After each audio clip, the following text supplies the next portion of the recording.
Bonjour à tous, je m'appelle François Keck et le 26 avril 2016, j'ai défendu ma thèse intitulée « Évaluation des liens entre phylogénie et traits écologiques chez les diatomées, pistes d'utilisation pour la bioindication des milieux aquatiques ». Vous n'êtes pas sans ignorer que notre planète, sous l'action de l'homme, traverse une crise écologique majeure. Les milieux aquatiques ne sont pas épargnés et malheureusement sont affectés par de multiples formes de pollution. Il est donc indispensable pour nos sociétés de pouvoir mesurer l'impact de ces pollutions et ainsi de pouvoir évaluer la qualité des milieux aquatiques. Comment savoir si un milieu est pollué? On peut bien sûr mesurer la présence et la concentration de polluants dans l'eau. Encore faut-il savoir lesquels rechercher. Il existe littéralement des milliers de composés chimiques susceptibles de contaminer les rivières. Une alternative intéressante consiste à utiliser les organismes qui se développent dans le milieu et qui sont les premiers concernés par la pollution.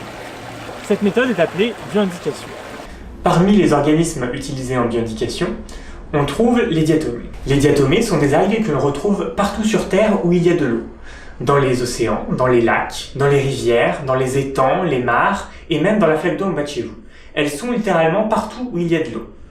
Les diatomées sont des algues étonnantes. Elles développent autour de leurs cellules une petite capsule de verre qui les protège du milieu extérieur et qui peut prendre des formes extrêmement variées en fonction des espèces. Alors comment ça fonctionne concrètement la bioindication?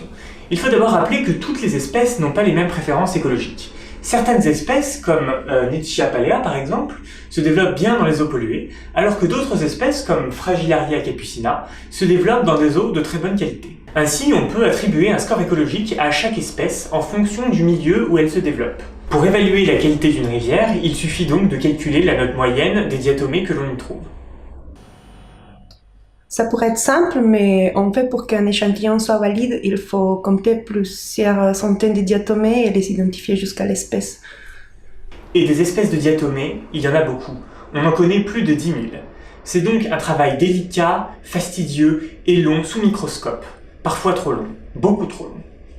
L'objectif de ma thèse a été de développer des outils plus simples en faisant des regroupements d'espèces partageant les mêmes préférences écologiques. De tels regroupements ont été faits par le passé.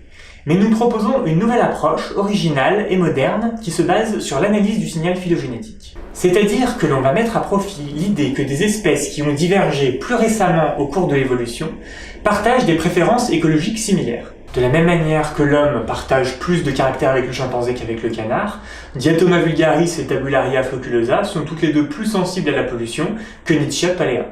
Et si c'est bien le cas, alors on peut utiliser l'arbre phylogénétique qui représente l'histoire évolutive pour faire des regroupements d'espèces. Nous avons utilisé des séquences ADN de 2 gènes pour reconstruire une phylogénie de 550 espèces de diatomées. Nous avons aussi modélisé les préférences écologiques de plusieurs centaines d'espèces sur la base de plus de 2000 échantillons prélevés dans l'est de la France. Nous avons ainsi été capables de démontrer la présence de signal phylogénétique pour de nombreuses préférences écologiques chez les diatomées. Ensuite, nous avons mis au point et développé une nouvelle méthode statistique afin de pouvoir extraire des groupes d'espèces dans la phylogénie qui puissent être utilisés dans le cadre de la bioindication. En utilisant cette méthode, nous avons notamment pu introduire un nouvel indice basé sur seulement 68 groupes phylogénétiques indicateurs. Nos tests ont pu montrer que les performances de cet indice étaient similaires à celles d'un indice classique basé sur près d'1 millier d'espèces. Voilà qui est plutôt encourageant. Oui, ça l'est.